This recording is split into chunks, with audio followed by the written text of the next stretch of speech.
1991. Ground level ozone is now officially acknowledged as a threat. People are getting scared. Is it still okay to take the children out to play? Despite information campaigns, the emissions of pollutants didn't get reduced.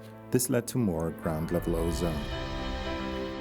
This was a major weakness in how the situation was being handled. Basically, you have to think all year round about how to reduce the emissions. Manfred Hellriegel and his team noticed that the population is much more active when they are involved in co-creating the solution. Citizens are willing and open to deal with complex issues. Out of this deeper concern, a totally different willingness and understanding emerges. People then engage themselves deeply, they work on solutions, and they make behavioral changes. 1999, the Office for Future-Related Issues is founded. Their mission is to increase the collaboration between the state government and the population.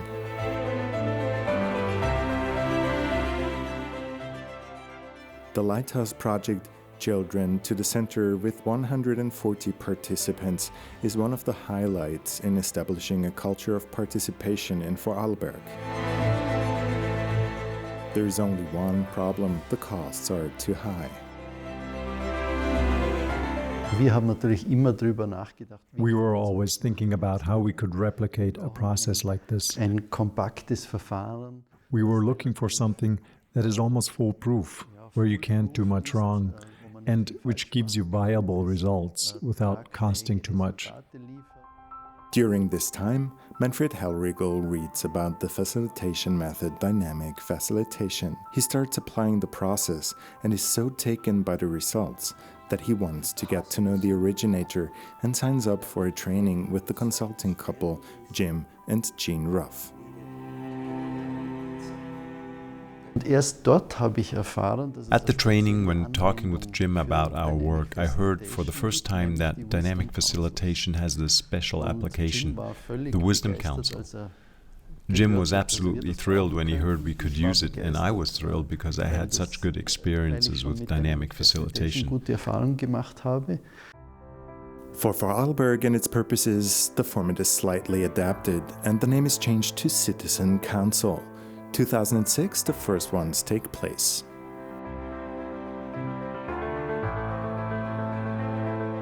The Citizen Council process consists of 4 steps. Preparation, the Citizen Council itself, the Citizen Café, evaluation and implementation. A preparation team of stakeholders, administrators and politicians identify and spell out the Citizen Council's task. Then 12 to 20 people from the population are randomly selected. The facilitation method, dynamic facilitation, taps into the diversity of the group to co-create solutions.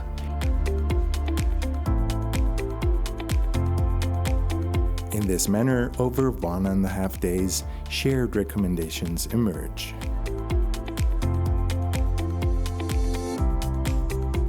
In the Citizen Café, the Citizen Council presents its results to stakeholders, the public, politicians, and administrators. The audience participates in a World Café setting. The results are fleshed out and refined.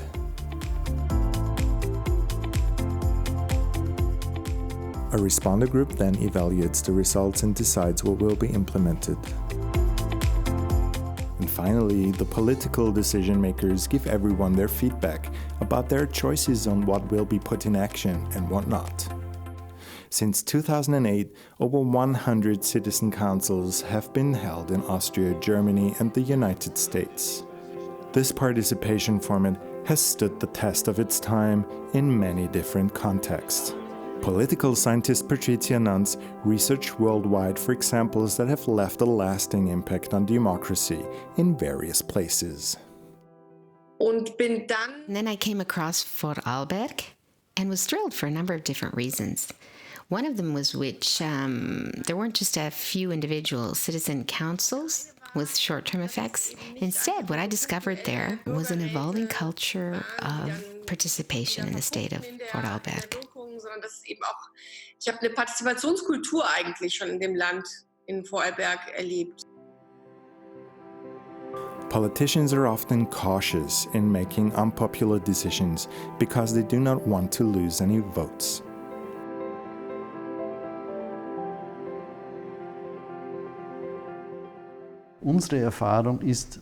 Our experience is that citizens are usually much further along than politicians suspect. They exhibit a much greater willingness to accept unpopular measures, but they really need to be heard about the issue. Bürger müssen gehört werden dazu. And a decisive advantage of the Citizen Council is, of course, the legitimacy factor.